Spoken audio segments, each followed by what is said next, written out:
एक दिन राजकुमार सिद्धार्थ अपने चचेरे भाई देवदत्त के साथ बाग में घूमने के लिए गए। जहां सिद्धार्थ कोमल हृदय का बालक था, वहीं देवदत्त झगड़ालू व कठोर स्वभाव का था। सिद्धार्थ की सभी प्रशंसा करते थे, देवदत्त की प्रशंसा कोई नहीं करता था। इसलिए देवदत्त मन ही मन सिद्धार्थ से जलता था। जहां वे दोनों घूम रहे थे, उनसे थोड़ी ही दूरी पर एक हंस उड़ रहा था। उस हंस को देखकर सिद्धार्थ बहुत प्रसन्न हो रहा था। तभी देवदत्त ने कमान पर तीर चलाया और हंस की ओर छोड़ दिया। तीर सीधा जाकर हंस को लगा। वह घायल हो गया और छटपटा कर नीचे गिर पड़ा। सिद्धार्थ ने दौड़कर उस घायल हंस को उठाया। उसने हंस के घायल शरीर से बह रहे लहू को साफ किया और उसे पानी पिलाया। तभी देवदत्त वहां आ पहुंचा।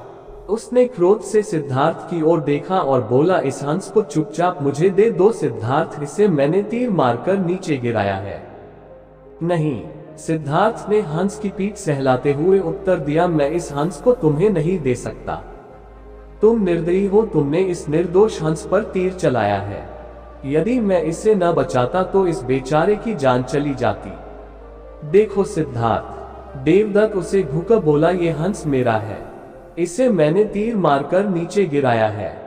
इसे चुपचाप मुझे दे दो, यदि नहीं दोगे तो मैं राज दरबार में जाकर तुम्हारी शिकायत करूंगा। सिद्धार्थ ने उसे हंस देने से साफ साफ मना कर दिया।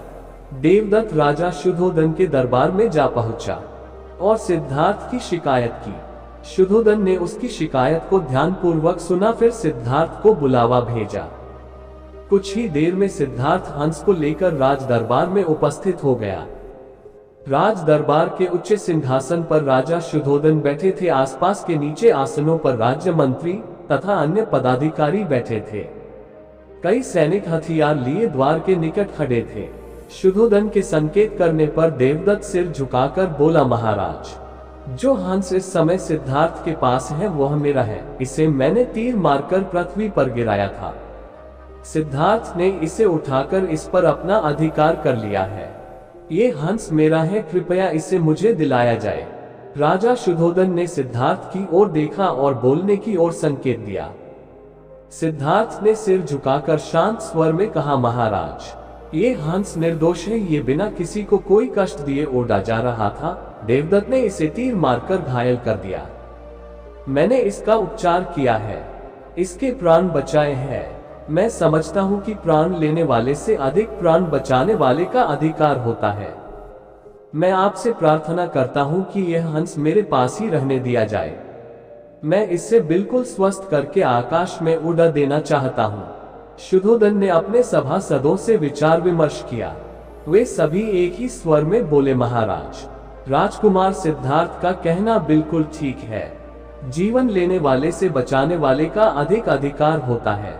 अतः हंस राजकुमार सिद्धार्थ के पास ही रहने देना चाहिए। राजा शुद्धोधन ने सभासदों की बात मान ली। उन्होंने सिद्धार्थ से कहा, इस हंस पर तुम्हारा अधिकार है, तुम इसे ले जा सकते हो।